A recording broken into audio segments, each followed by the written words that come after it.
ಓಂ ಶ್ರೀ ಗುರು ಬಸವಲಿಂಗಾಯ ನಮಃ. ಇವತ್ತು ಬಸವಣ್ಣನವರ ಒಂದು ಬಹುಮುಖ್ಯವಾದ ವಚನ. ಇದು ಆತ್ಮಾವಲೋಕನ ವಚನ ಅನ್ಬೋದು, ಇಲ್ಲ ಅಂದ್ರೆ ಅಂತರ ನಿರೀಕ್ಷಣಾ ಕ್ರಮದಿಂದ ಸಾಧಕನು ತನ್ನ ಸಾಧನೆಯನ್ನು ಯಾವ ರೀತಿ ಪರಿಪೂರ್ಣಗೊಳಿಸ್ಕೊಳ್ಬೋದು ಅನ್ನುವಂಥ ಒಂದು ವಚನವನ್ನು ಇವತ್ತು ನಿಮ್ಮೆಲ್ಲರ ಮುಂದೆ ಸಾದರಪಡಿಸ್ತೀನಿ. ಬೆಳೆವ ಭೂಮಿಯಲ್ಲೊಂದು ಪ್ರಳಯದ ಕಸ ಹುಟ್ಟಿ, ಎಚ್ಚರಲೀಯದು ತಿಳಿಯಲೀಯದು ಎನ್ನ ಅವಗುಣವೆಂಬ ಕಸವ ಕಿತ್ತು ಸಲಹೆಯ ಲಿಂಗ ತಂದೆ, ಸುಳಿದೆಗೆದು ಬೆಳೆವನು ಕೂಡಲ ಸಂಗಮ ದೇವ.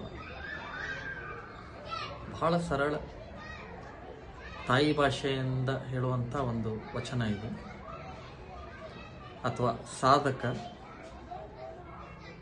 ತನ್ನ ಸಾಧನೆ ಅವಸ್ಥೆಯಲ್ಲಿದ್ದಾಗ ಆ ಭಗವಂತನ ಹತ್ರ ಯಾವ ರೀತಿ ತನ್ನ ಅಳಲನ್ನು ತೊಡ್ಕೋತಾನ ಅನ್ನುವಂಥ ಒಂದು ವಚನ ಇದು. ಬೆಳೆವ ಭೂಮಿಯಲ್ಲೊಂದು ಪ್ರಳಯದ ಕಸ ಹುಟ್ಟಿ. ನೋಡ್ರಿ, ಪ್ರಳಯ ಅಂದ್ರೆ ಅದೊಂಥರ ವಿನಾಶಕಾರಿ. ಆ ವಿನಾಶಕಾರಿ ಆದಂಥ ಒಂದು ಕಸ ಹುಟ್ಟತೈತೆ ಅಂತ ಹೇಳ್ತಾರೆ.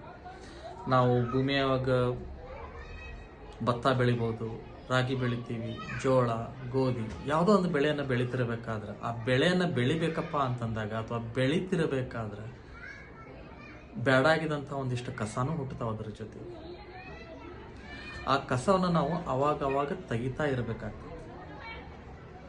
ತೆಗಿಲಿಲ್ಲ ಅಂದ್ರೆ ಆ ಬೆಳೆ ಬರೋದಿಲ್ಲ.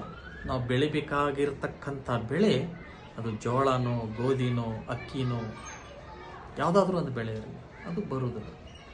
ಅಂದ್ರೆ ಭೂಮಿಯೊಳಗೆ ಬೆಳಿಬೇಕಾದಂಥ ಬೆಳೆನ ಬೆಳಿಬೇಕಾದ್ರೆ ಕಸವನ್ನು ಕಿತ್ತು ನಾವು ಸ್ವಚ್ಛ ಮಾಡಿದಾಗ ಮಾತ್ರ ನಮಗೆ ಬೆಳೆ ಬರ್ತೈತಲ್ಲ, ಹಂಗೆ ಬೆಳೆವ ಭೂಮಿಯಲ್ಲೊಂದು ಪ್ರಳಯದ ಕಸ ಹುಟ್ಟಿ, ಎಚ್ಚರಲೀಯದು ತಿಳಿಯಲೀಯದು. ಎಚ್ಚರಾಗಕ್ಕೆ ಬಿಡುವಲ್ತು, ತಿಳಿಯಕ್ಕಾಗುವಲ್ತು ಅನ್ನುವಂಥ ಒಂದು ತಮ್ಮ ಅಂತರಾಳವಾಗಿ ಬರ್ತಕ್ಕಂಥ ಒಂದು ಮಾತನ್ನ ಭಗವಂತನಿಗೆ ಹೇಳಕತ್ತಾರೆ. ಸುಳಿದೆಗೆದು ಬೆಳೆವನೆಯ, ಅಥವಾ ಅದಕ್ಕೆ ಹಿಂದೆ ಅವ್ರೇನು ಹೇಳ್ತಾರಂದ್ರೆ, ಎಚ್ಚರಲಿಯದು ತಿಳಿಯಲಿಯದು ಎನ್ನ ಅವಗುಣವೆಂಬ ಕಸವ ಕಿತ್ತು ಸಲಹೆಯ ಲಿಂಗ ತಂದೆ. ಭಗವಂತನಿಗೆ ಹೇಳ್ತಾರೆ, ನನ್ನಲ್ಲಿ ಹುಟ್ಟಬೇಕಾದಂಥ ಅಥವಾ ಹುಟ್ಟಿರುವಂಥ ಎನ್ನ ಅವಗುಣಗಳು ಇವುಗಳನ್ನು ಕಿತ್ತು ಸಲಹೆಯ ಲಿಂಗ ತಂದೆ, ಸುಳಿದೆಗೆದು ಬೆಳೆವನು ಕೂಡಲ ಸಂಗಮ ದೇವ. ಅಂದ್ರೆ ನಾನು ಆ ಭೂಮಿಯೊಳಗೆ ಬೆಳೀತಕ್ಕಂಥ ಬೆಳೆ ಯಾವಾಗ ಕಸವನ್ನು ಕಿತ್ತಿದಾಗ ಹೆಂಗೆ ಹುಲುಸಾಗಿ ಬೆಳಿತೈತಲ್ಲ, ಹಂಗೆ ನಾನು ಬೆಳಿಬೇಕಪ್ಪ ಅಂತಂತಂದ್ರೆ ನನ್ನಲ್ಲಿರುವಂಥ ಅವಗುಣಗಳನ್ನು ಕಿತ್ತು ಸಲಹಯ್ಯ ಲಿಂಗ ತಂದೆ, ಸುಳಿದೆಗೆದು ಬೆಳೆವನಯ್ಯ ಕೂಡಲ ಸಂಗಮ ದೇವ. ನೋಡು, ನೀ ಕಸ ಕಿತ್ತು ನೋಡು, ನಾನು ಹೆಂಗೆ ಬೆಳೆದು ತೋರಿಸ್ತೀನಿ.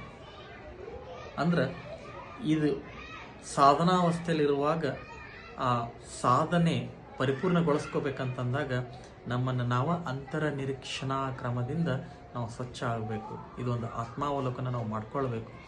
ಯಾವಾಗ ಮನುಷ್ಯ ಆತ್ಮಾವಲೋಕನ ಮಾಡ್ಕೊಳ್ಳೋದು ಬಿಡ್ತಾನೋ, ಅಂತರ ನಿರೀಕ್ಷಣಾ ಕ್ರಮವನ್ನು ತಪ್ಪಿಸ್ತಾನೋ, ಆವಾಗ ಅವನು ಬೆಳೆಯೋಕ್ಕೆ ಸಾಧ್ಯ ಇಲ್ಲ.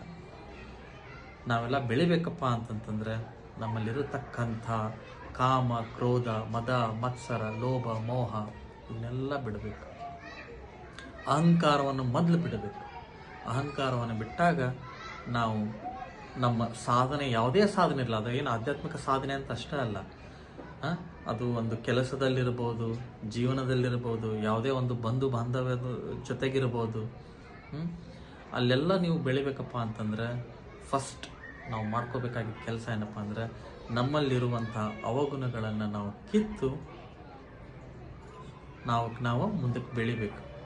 ಅಂದಾಗ ಆ ಭೂಮಿಯಲ್ಲಿ ಬರತಕ್ಕಂಥ ಬೆಳೆಗೆ ಮತ್ತು ನಮ್ಮ ವೈಯಕ್ತಿಕವಾಗಿ ಸಾಮಾಜಿಕವಾಗಿ ಬೆಳೀತಕ್ಕಂಥ ಒಂದು ಕರಿಯರ್ ಆಗಲಿ ಅಥವಾ ಪರ್ಸನಾಲಿಟಿ ಆಗಲಿ ಬೆಳೆಯೋಕ್ಕೆ ಸಾಧ್ಯ ಐತೆ ಅಂತ ಹೇಳ್ತಾ ಈ ವಚನವನ್ನು ಇಲ್ಲಿ ನಿಲ್ಲಿಸ್ತೀನಿ.